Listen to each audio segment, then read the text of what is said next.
Our government, along with 4 other systems, was engaged in open rebellion against the Galactic Sapien Empire. I was navigation officer aboard Redshift, an independent trade vessel under contract with Titan Freight. We ran munitions from the asteroid belt factories to the outer system, slingshotting payloads right to the front line. The Galactic Sapiens had breached our Kuiper belt, but we gave them hell. Our local resources gave us a broad industrial base from which to mount a defense, but it cost the lives of talented pilots and brave young soldiers. The war had to end. I'll never forget the day the transmission went out. A ceasefire had been reached. Concessions had been made. A treaty was forged. "The war is over," I told the captain. "Isn't that wonderful?" He took a slow breath and replied, "Maybe."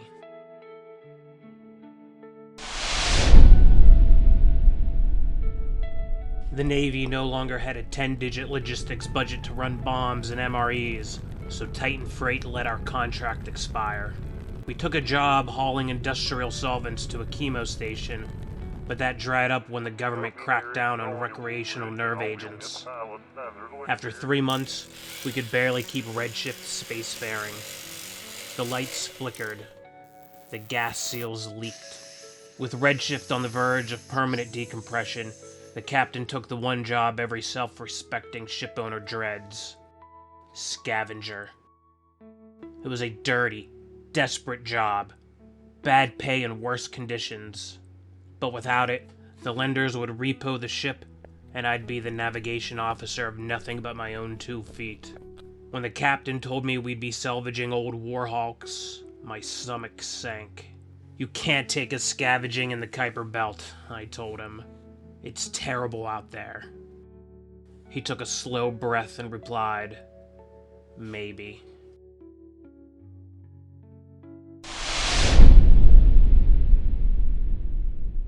I spent weeks meticulously tracking wreckage fields from the war, plotting courses that took months to complete. I spent hours in EVA shifts, stripping dead ships for scraps in a vac suit with a broken heater. The Navy's new ionized fuel was hell to work around. When the storage tanks ruptured, it cindered out, coating everything in a fine black dust. After each mission, I'd scrub my suit, fingernails packed with grime, filth smeared across my face, and wait for the captain to give us our next job. This one was different. A suspected Galactic Sapien warship. The government had been quick to recover anything belonging to the technologically superior GS Empire, but some had been lost in the chaos of war. A find like this could pay for a new suit and enough shore time to feel clean again. A Galactic Sapien wreck, I asked the captain. "We'll be rich. This is wonderful." He took a slow breath and replied, "Maybe."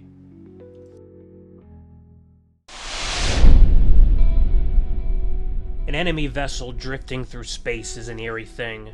Like the corpse of a predatory beast, it's unsettling in its inertness. I felt as if any moment, enemy combatants would burst forth and vanquish me. Inside, the ship was a pristine contrast to the charred wreckage of our own Navy hulks. The Galactic Sapiens used polarized fuel, incapable of burning outside of its magnetic containment field. I stripped their cruiser clean. Systems, arrays, components, and, most importantly, missiles. We glutted our hold and staked the wreck for salvage. I waved goodbye to the derelict and charted a course for home. We docked in orbit for customs, our home world gleaming below. "You are clear to land." The space elevator was only a shuttle ride away, but in the aftermath of war, government bureaucracy needed new enemies to fight. An overzealous inspections agent flagged our cargo for contraband. Our salvage was seized. Redshift was impounded. I found myself sitting in a cell beside the captain, guards and staff indifferent to our predicament. "We've lost everything," I lamented to the captain. "This is terrible." He took a slow breath and replied, "Maybe."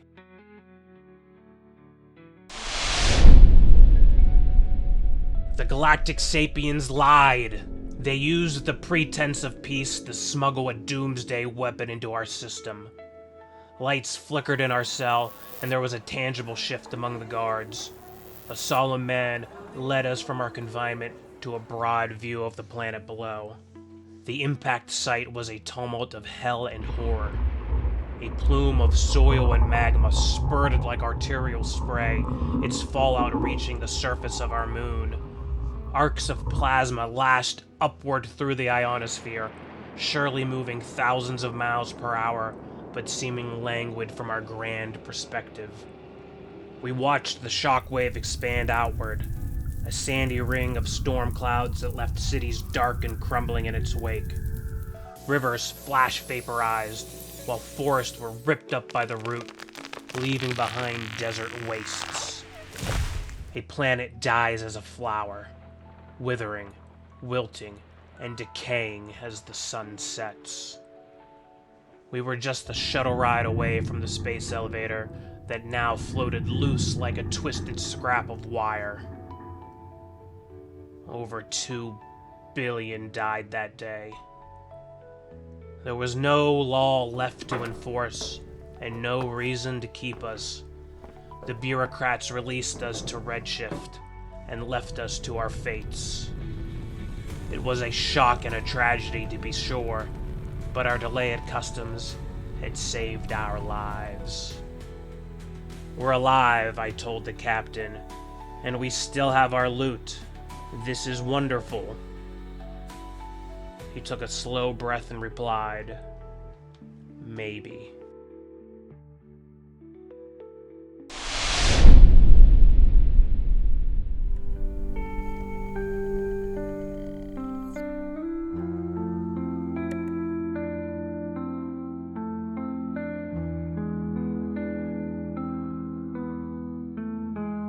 Drifting embers, fading light, lost in love or no home inside. Echoes, whispers, ghosts remain. 2 billion souls all turn to flame. Time bends, space breaks, stars burn out.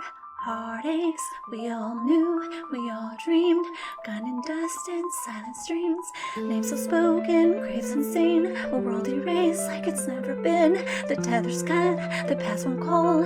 Drifting onward, lost to all, lost to all, lost to all, lost to all, lost to all. Time bends, space breaks, stars burn out. Heartaches, we all knew, we all dreamed. Gun and dust and silent streams. Lost to all, lost to all, lost to all, lost to all. Maybe one day we'll begin again. A world reborn from the wreckage and pain. But tonight we drift, lost and alone. A ship with no harbor, a fate set in stone.